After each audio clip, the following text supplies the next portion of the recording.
fue un avance significativo en este aspecto. Es más, yo pudiera decir que con la ley 24 del 51 nace la disciplina jurídica derecho de familia y derecho de menores. ¿Por qué? Porque la doctrina científica exige que haya una doctrina preparada. Panamá la tenía, que existan tribunales especializados. Bueno, teníamos el extinto Tribunal Tutelar de Menores, y también que exista en las universidades la cátedra de Derecho de Familia. La cátedra de Derecho de Familia en esta época ya se estaba impartiendo. Entonces, yo creo que aquí nace la disciplina jurídica del derecho de familia y menores, que es objeto de una nueva investigación que vamos a hacer en los próximos años. El tercer periodo yo lo pongo de 1990 a 1994. ¿Por qué tengo esa diferencia con Jorge Llanarea? Porque Llanarea se va desde 1951 a 1994. Yo prefiero poner de 1990 a 1994 porque, y en la investigación pudimos probar que desde que se aprobó la ley 15 de 1990 hasta la aprobación del Código de Familia en 1994, hubo un periodo de adaptación de la legislación de niñez y adolescencia. ¿Y por qué digo que hubo este periodo? Y en la investigación lo demuestro científicamente, de que hubieron muchos fallos de la Corte Suprema de Justicia en donde, por ejemplo, una de las figuras es la pensión prenatal. Nadie quería la pensión prenatal en 1990, pero la Convención de los Derechos del Niño la tenía. Y los abogados empezaron a pedir, y los jueces a negarla, y la Corte la otorgó. Entonces, ahí hay una especie de subperiodo que fue difícil para los abogados, para los jueces, para los tribunales. Yo diría que fue un periodo de adaptación de la sociedad panameña hacia una nueva normativa que nos exigía el cambio. Y aquí también debo decir que el Departamento de Derecho Civil de la Facultad de Derecho de la Universidad de Panamá ha sido tan bueno que ha marcado la preparación académica en materia de derecho civil, de jueces, juezas, estudiantes, que ha sido difícil para los abogados litigantes cambiar ese modelo del Código Civil hacia el Código de Familia. El doctor Claudio Tinson me ha dicho, no, eso no es así, es así. Porque yo científicamente en la investigación lo demuestro cómo ha sido de difícil ese cambio de paradigma, de opinión, de concepción de la patria potestad del Código Civil hacia el Código de Familia. Es más, en la investigación yo hice un cuadro de todas y cada una de las normas jurídicas que estuvieron en el Código Civil desde la Ley 2 de 1916 hasta 1994 y se pusieron exactamente iguales en el Código de Familia. Y desde 1916 a 1994 no fueron atacadas de inconstitucional, y cuando se pusieron en el Código de Familia fueron atacadas de inconstitucionales y fueron declaradas inconstitucionales. Entonces eso marca, ¿verdad?, una diferenciación en este periodo, y lo he discutido con el doctor Jorge Llanarea. El cuarto periodo yo lo pongo de 1994 a 2022. ¿Por qué ese periodo? Porque, bueno, se aprueba el Código de Familia, ya hay una obligatoriedad por parte de los jueces de aplicar no solo la Convención de los Derechos del Niño, sino el Código de Familia. El Código de Familia sorprendió a la sociedad panameña. Tenemos un cuadro en la investigación de la cantidad de normas que fueron declaradas inconstitucionales en sus inicios y que estaban en el Código Civil de años, pero que cuando se incorporaron al Código de Familia fueron declaradas inconstitucional. ¿Y por qué hasta el año 2022? Porque se expide la Ley de Protección Integral y ya hay una mirada distinta a la protección de niñas, niños y adolescentes. Es más, de 1994 a 2022, yo diría que es un buen periodo, pero no tan excelente como el que tenemos hoy día, que hay una protección integral de niñas, niños y adolescentes, aunque nos falta muchísimo en ese tema. Y el quinto periodo yo lo pongo de 2022 hasta la fecha, hasta hoy 2025. Yo sí creo que hemos avanzado, que la ley de protección integral ha hecho su trabajo. Creo también que los tribunales han hecho un esfuerzo sobrehumano para adaptar las normas de la ley de protección integral en los últimos meses. Entonces tenemos hoy una doctrina de protección integral. ¿Cuándo debió comenzar la doctrina de protección integral en Panamá? En 1990, cuando se aprueba la Ley 15 de 1990 o Convención de los Derechos del Niño, pero ahí se aprobó, fue el Código de Familia, que todos los países aprobaron un Código del Menor y nosotros aprobamos un Código de Familia y el Menor. Panamá es el único país que en esas fechas aprobó Código de Familia y el Menor. La mayor parte de los países tenían ya desde 1990 un Código del Menor. ¿Y qué es la doctrina de la protección integral? Evidentemente es un concepto mucho más amplio. Es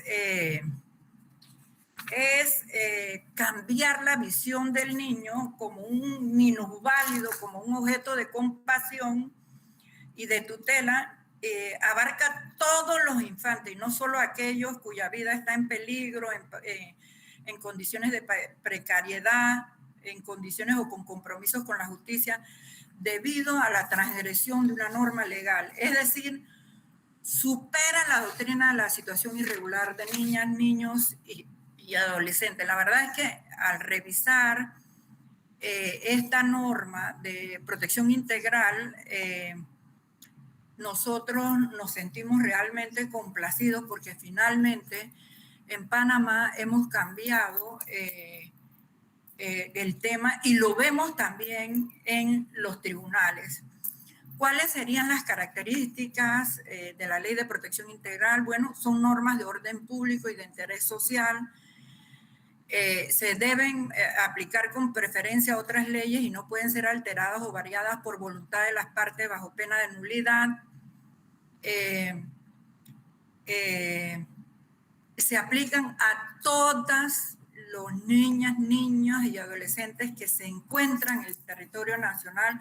Nosotros hemos tenido mucho problema con los niños migrantes en el Darién. Inclusive yo he recibido consultas del Registro Civil de Panamá de si una madre da luz migrando por el Darién, si lo inscriben. Bueno, evidentemente que hay que inscribir. Entonces, hemos tenido una problemática enorme en el tema de niños migrantes, no solo con la inscripción, hemos tenido con los centros de salud, hemos tenido con el tema educativo que no los quieren inscribir. Bueno, ha sido una serie de situaciones que la verdad es que la Ley de Protección Integral ha venido a ayudar. ¿Cuáles son las reglas de interpretación? Bueno, son normas que consagran derechos irrenunciables, intransferibles, indivisibles e interdependientes entre sí. Se entienden derechos universales mínimos, inviolables, no excluyentes, que salvaguardan la dignidad de la persona, de niñas, niños y adolescentes. Esto es importante porque en materia de niñas, niños y adolescentes hay una serie de normativas a nivel internacional que hacen que nuestros jueces tengan el control de la convencionalidad y apliquen estas normas. Por eso la regla de interpretación es que las normas que se encuentran en la Ley de Protección Integral son derechos mínimos. La interpretación de la Ley de Protección Integral deberá considerar el principio de interés superior de niñas, niños y adolescentes en los términos establecidos en la ley.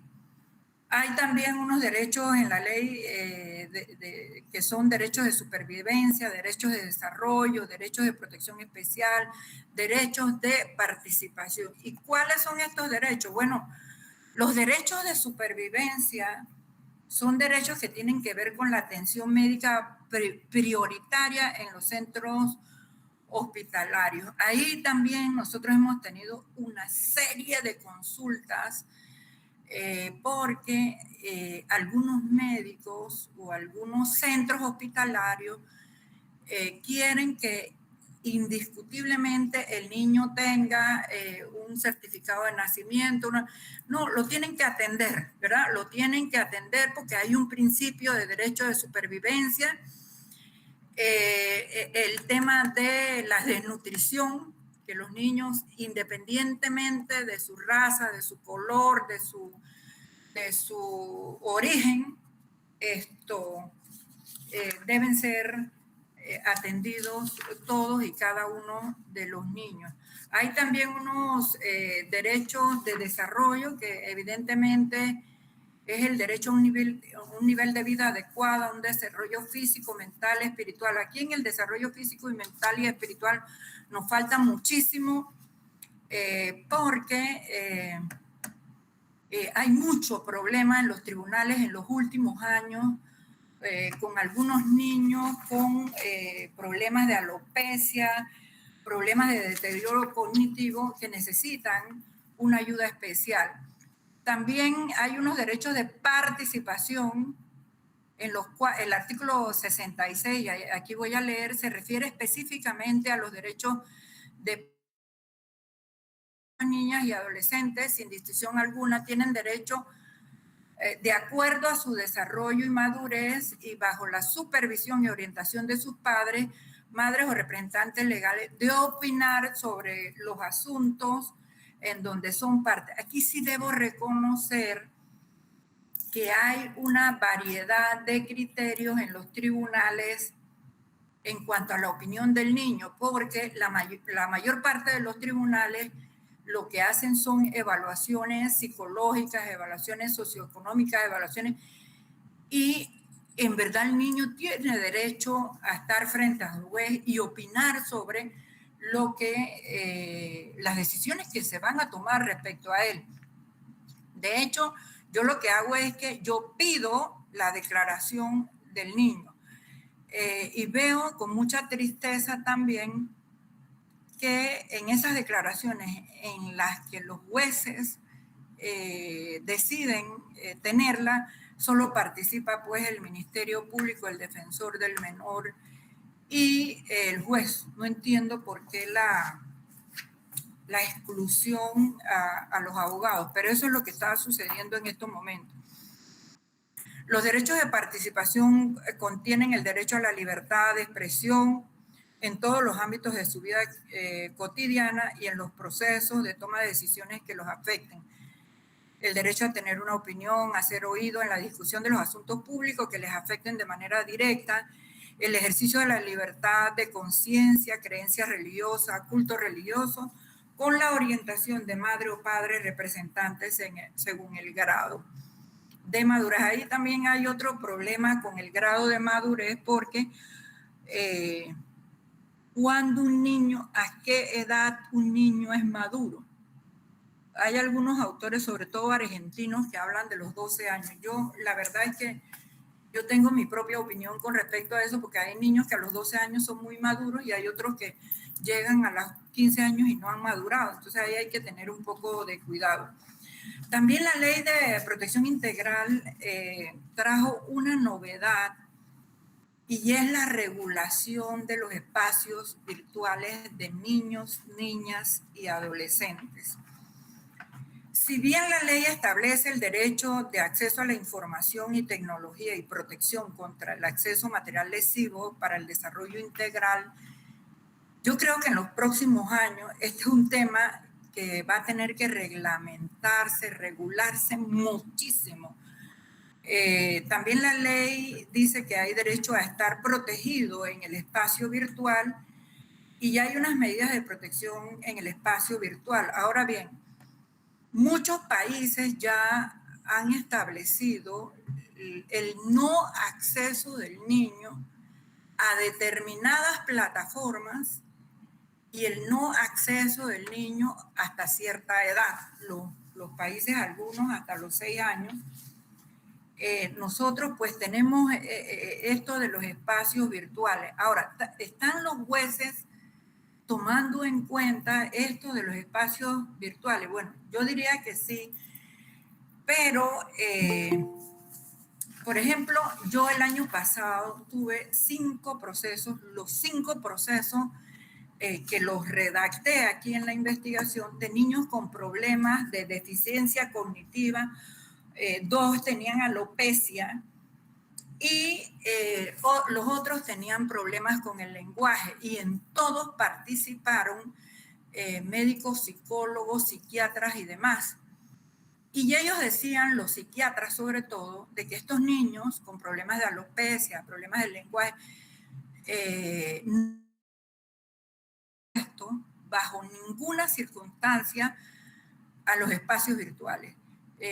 Por ejemplo, una doctora que inclusive dijo que si el niño está expuesto a YouTube, es seguro que va a tener un problema de epilepsia, decía ella, sustentaba ella.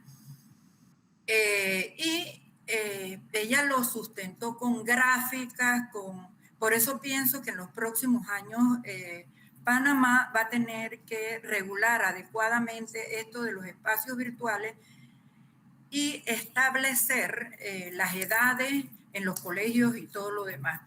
Nosotros hemos visto en los últimos años problemas con estos niños, pero también hemos visto una problemática muy grave con las niñas de 14, 15, 16 años que están expuestas a estos espacios virtuales. Tuvimos el caso de una niña que hasta bajó todas las notas en el colegio, y el papá la había tenido alejada de los espacios virtuales durante 15 años. Yo no sé cómo hizo eso, pero la verdad es que la niña estaba alejada, pero después la mamá le permitió a los 16 años, y la verdad es que eso fue horroroso, la forma en que esa niña captó y el impacto que hizo estos espacios virtuales en la niña, evidentemente porque tenía 15 años y era la única que no conocía. Fuimos a la audiencia, evidentemente con el defensor del menor. El defensor del menor defendía bajo toda circunstancia el derecho de la niña al acceso a la tecnología. Yo estaba más reacia y yo decía, bueno, a mí me parece que no le pueden quitar la guarda, crianza y educación al papá por cuidar a la niña, porque él lo que decía era, bueno, yo no quiero que esté sometida a ese espacio virtual porque el miedo al secuestro, a la cosa, a espacios que no. Y finalmente, bueno, la juez, como es de mi edad, no le quitó la guarda, crianza y educación, pero sí tuvimos un proceso largo, casi un año, donde estaban interviniendo psicólogos, psiquiatras, por el tema específicamente de la gravedad que ocasiona en los niños con problemas de alopecia, con problemas de desarrollo cognitivo, lento desarrollo cognitivo, o problemas en el lenguaje, porque en los últimos años yo también he visto que hay mucho problema con el desarrollo del lenguaje de niñas, niños y adolescentes, y hemos tenido muchos casos sobre este tema, y he venido viendo también que los psicólogos y sobre todo psiquiatras hablan de que la exposición prolongada a estos espacios virtuales, y hablan exclusivamente algunos de YouTube, que explicaban, porque según algunos expertos en psiquiatría dan la información muy rápido. Entonces, en esa diatriba, el niño también o la niña también va a acostumbrar a que todo lo tiene que resolver de manera rápida y automática, y que eso no les va a permitir en el tiempo poder resolver sus propios problemas en la vida o que todo lo quieren resolver de una manera muy rápida. Esta conferencia está previamente grabada en mi podcast Opiniones Jurídicas con Belkis Sáez, está en Instagram, está en Spotify, está en mi podcast, grabada aproximadamente en 2 horas, porque la verdad es que yo quería dar los resultados, porque trabajé en esta investigación durante 1 año, exclusivamente dediqué mucho tiempo a la hemeroteca de la Facultad de Derecho de la Universidad de Panamá para sustentar científicamente la primera época, es decir, de 1904 a 1951, que para mí es una época de verdadero oscurantismo en los derechos de niñas, niños y adolescentes. Una vez más, agradezco al Centro de Investigación Jurídica, a la licenciada Vanessa Campos Alvarado, mi compañera de investigación, al profesor Arecio Valente, que se encuentra en la pantalla, la invitación a un importantísimo evento. Yo en el día de ayer, lamentablemente,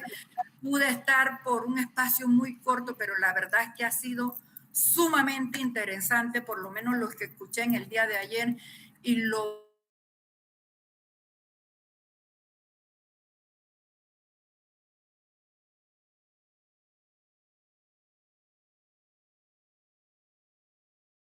investigación jurídica.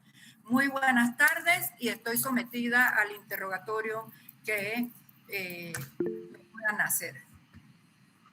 Muy excelente participación, Isaías, así que abrimos el espacio de interrogantes.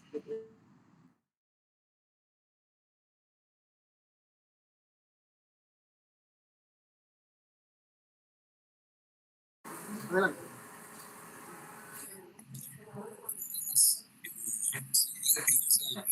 Como siempre es importante a nosotros sus avances, sus investigaciones. El primer día hablaba, yo no sé si usted escuchó, creo que estuvo el primer día, el expositor mexicano, que hablaba de un caso, creo que declaró inconstitucional de que se pusiese el apellido paterno primero. Yo no sé si entendí bien esa parte. Yo entendí así, de que puede haber una opción. No se le oye, profesor, no se le oye. Levante un poquito la voz, profesor, no se le oye. ¿Aló? Ahora sí. Ahora sí, ahora sí. Ahora sí, ahora sí. Gracias, profesor Estanciola. Está presente como siempre. Sí, profesora, el expositor del primer día, el profesor mexicano Andrade, creo que se llama, hablaba de que declaró inconstitucional poner nombre nombre paterno como primero. La costumbre es que primero el nombre paterno, el apellido paterno, mejor dicho, y segundo el apellido materno. Ya declaró inconstitucional en México. Yo no sé cuál es su opinión, cómo se puede prever cuál es de que Panamá también. Mire, profesor. Sí. Panamá, sí, yo precisamente hice una investigación sobre eso, el nombre y los apellidos.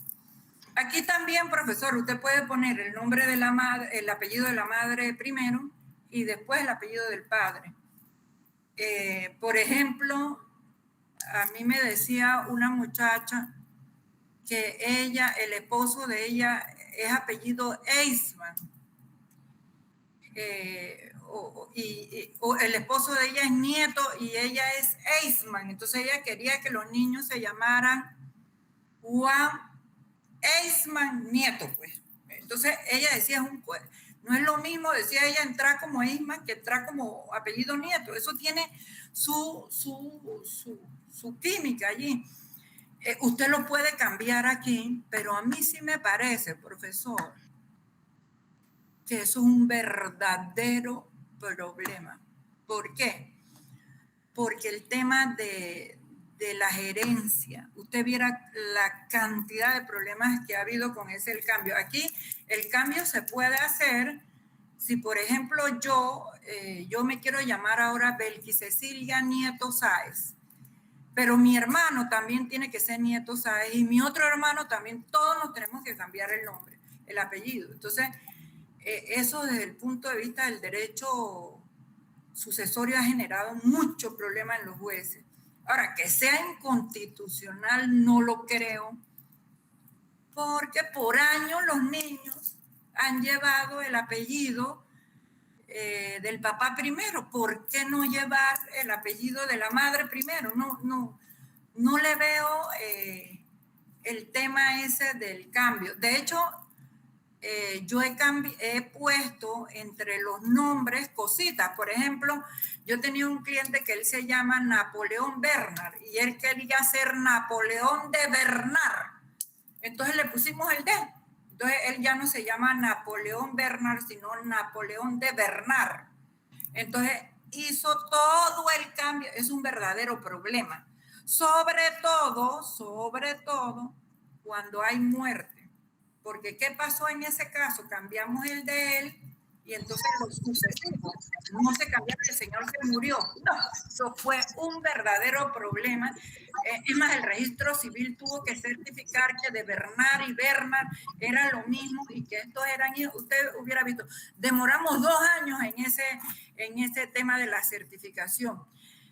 Yo no le veo realmente la inconstitucionalidad, pero sí le digo, profesor, el tema es que el derecho civil ha calado mucho. El doctor Claudio Tinson se pone bravo cuando yo digo esto, pero realmente el derecho civil ha calado mucho. Ese concepto de patria potestad, del poder omnímodo del padre, se sigue manteniendo. Entonces, yo no le veo problema de que un niño o una niña quiera cambiar, no, a menos que sea por problemas entre los padres y cosas así, me parece que no, pero si todo el mundo está de acuerdo en poner el de la mamá primero y el de papá después, yo no le veo problema a eso. Pero bueno, México ya lo declaró inconstitucional. Argentina hay una inconstitucionalidad en la corte.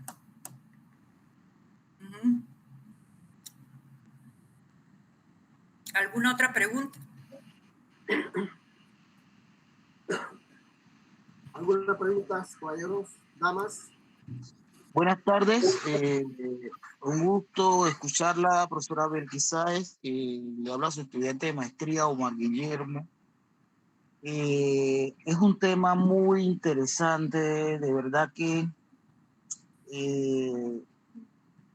se siente pues la evolución a través de toda esta trayectoria hasta llegar a la ley 409, ¿verdad?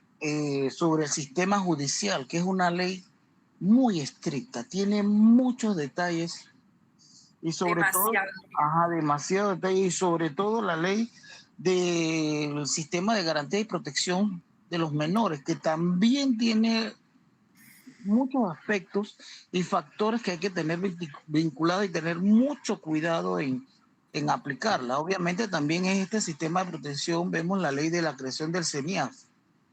Ahora, con estos temas de la CENIAF, desde mi punto de vista, y no sé, es mi posición muy personal y es a manera general, pienso que se están incumpliendo muchas de las normas, ¿verdad?, del sistema judicial de protección de niñez, de niños, de niñez y adolescencia, niños, niñas y adolescentes, en base a los procesos que ha permitido que a los familiares vayan a hacer piqueteo. Yo creo que hay una incongruencia tanto de la institución como el sistema judicial. No sé si me equivoco y de repente desde su punto de vista y su visión, de manera general, sin meternos en la situación, quisiera pues a ver si me aclara pues de repente desde su punto de vista si si realmente las instituciones no están cumpliendo con su labor, con los principios por la cual fue creada cada una de las leyes, porque son interesantísimas y es necesario meterse de lleno para poder comprenderlas, porque hay un entramado que vincula a todas las instituciones, pero no creo que se estén cumpliendo. No sé si usted tiene una opinión pues más específica en base a lo que está ocurriendo en la CENIAF.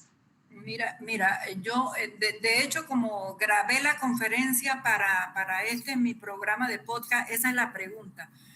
¿Por qué si hay tantas leyes ha ocurrido esto con el CENIAF? Yo creo que tenemos problemas de implementación. Y creo también que el Estado panameño debe ser demandado.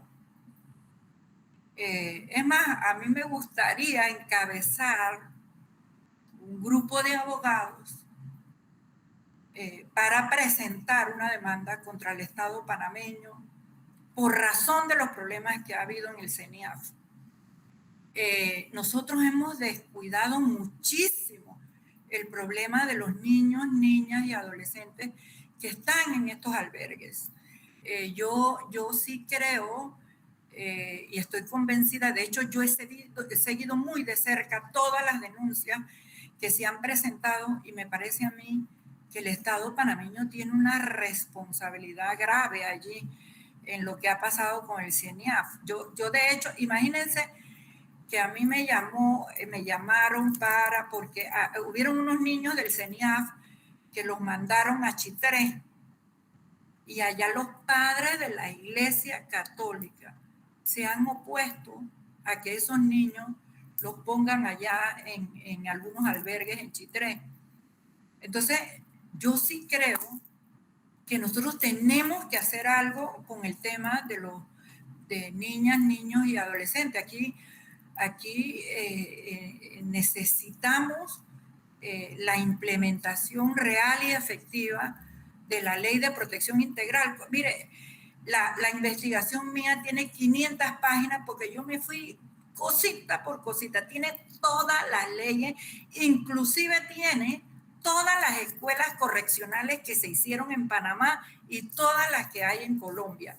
Y todavía, fíjese usted que todavía hay escuelas correccionales. La de Chapala es una.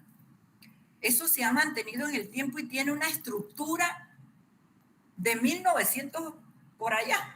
Entonces eso hay que cambiarlo también, ese tema de Chapala, y establecer los derechos y garantías mínimas de niñas, niños y adolescentes. El sistema de garantía es amplísimo, amplio en Panamá, pero nos hemos quedado en el tema de que no hemos implementado adecuadamente. Ahora, yo sí veo que es difícil la implementación, porque como les digo, nosotros venimos desde 1903 hasta 1994 con ese sistema de la patria potestad, de que el padre, de que el abandono, entonces los cambios son muy difíciles, pues. Entonces, pero sí me alegra que aunque sea y yo les digo, yo he ido a audiencias y me he llevado la ley y empiezo a discutir y la cosa con la ley de protección integral, y sí veo excelente recepción por parte de los jueces de la jurisdicción de niñez y adolescencia y por parte de los jueces, tengo que decirlo, de familia. Nosotros tenemos problemas en la parte administrativa. Por eso me llamó muchísimo la atención cuando la expositora de Colombia dice que ellos tienen una ley en la parte administrativa que restaura automáticamente el derecho vulnerado de un niño. Aquí eso no existe. Aquí nosotros no tenemos eso. Entonces, sí, yo creo que el Estado debe ser demandado. Es más, le digo, a mí me gustaría encabezar una cuestión de esta naturaleza, porque realmente hay que hacer para promover un cambio real y efectivo con el tema de estos niños. Sí. Gente, gracias. Sí. Si hay oportunidad, me gustaría intervenir. cómo no, María Antonieta, le estaba esperando porque sé que usted también es una experta en este tema y ha estado en como juez y todo eso, entonces podemos retroalimentarnos. Claro, claro. Primero, felicitarla por tan brillante exposición. Ojalá pudiéramos tener acceso a esa investigación que definitivamente es segura ya con esta presentación suya de que la misma será importante en cuanto a los aportes, ¿no? A todo el tema cognitivo, histórico, pero yo sé que también está la filosofía interna de protección integral a niños, niñas y adolescentes. Yo quería preguntarle o comentarle en atención a que usted misma ha mencionado que hay una vasta legislación en materia de niñez y adolescencia, incluso ha presentado todo el cuadro, pero hoy vigente hay un cúmulo de leyes dispersas. Le pregunto o consulto cuál es su opinión en atención a que, por ejemplo, en cuanto a la Ley de Protección Integral de la Niñez, se esperaba la elaboración de un código de la niñez. Yo participé en las primeras comisiones de trabajo sobre la legislación para un código y luego quedó en una ley integral. En atención a esto, hemos notado que hay países en la región como nuestros vecinos, Costa Rica, Colombia, Ecuador, Cuba, entre otros, que tienen una codificación específica de la niñez. Nosotros tenemos leyes sobre niñez en el Código de la Familia, tenemos leyes sobre pensión en X leyes dispersas, tenemos leyes de convenios internacionales como sustracción o restitución internacional, otras, un cúmulo de leyes que uno tiene que buscar y ponerse a buscar dónde está una ley X y no hay esa codificación. ¿Cuál opinión le parece a usted en relación a nuestro sistema jurídico en cuanto a tener una dispersión de normas sobre niñez y adolescencia? Gracias. Bueno, fíjate, María Antonieta, yo coincido que Panamá desde 1990 debe tener un código del menor. Pero ¿por qué no ha sido eso posible? Yo le doy una parte de responsabilidad a la concepción civilista del derecho. Eso indudablemente ha tenido su aporte. Y dos, yo sí creo que hace falta una doctrina científica unificada desde la Facultad de Derecho sobre derechos de familia y menores. Nosotros estamos muy dispersos. Yo creo que yo estoy por un lado, usted está por el otro, la magistrada no.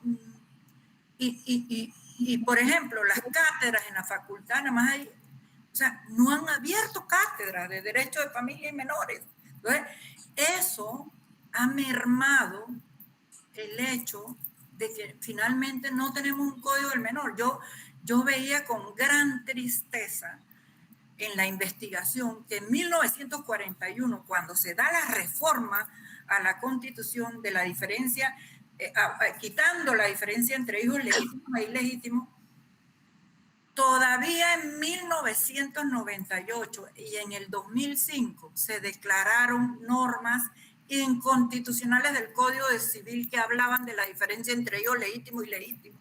O sea, que desde 1904 venimos aplicando esa diferencia en el Código Civil y como ningún abogado tuvo un problema con esa norma, hasta 2005 venimos a quitar esa norma del sistema. Eso no puede ser. Eso, yo creo que si hubiera habido un código del menor y quitamos todo y todo va a estar claramente definido ahí, tendremos y sobre todo también para los jueces, los abogados litigantes, los que estamos en el tema que somos muy pocos, doctora María Antonieta, somos muy pocos.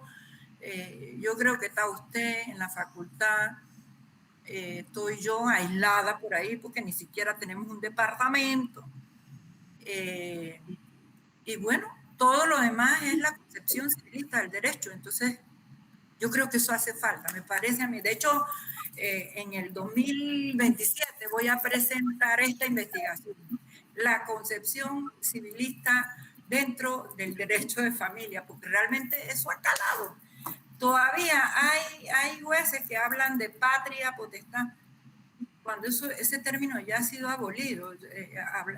Hay responsabilidad paterna y materna, ¿verdad? Pero nosotros todavía tenemos el concepto de patria potestad, del derecho romano, del derecho continental. Bueno, eso es lo que yo pienso. Y sí, los autores internacionales han criticado a Panamá por no tener un código del menor, porque somos casi el único país que no tiene el código del menor. Y se han hecho intentos, pero al final no llegamos a nada. Mi cariño, mi respeto y mi aprecio. Muchas gracias, profesor. Gracias, doctora Anda. Bueno, comunidad, a la participación de la doctora Belkis Sáenz, damos terminada la faena el día de hoy. No sin antes tenemos que anunciar a los participantes sus compromisos de cumplir con el ensayo, recordando que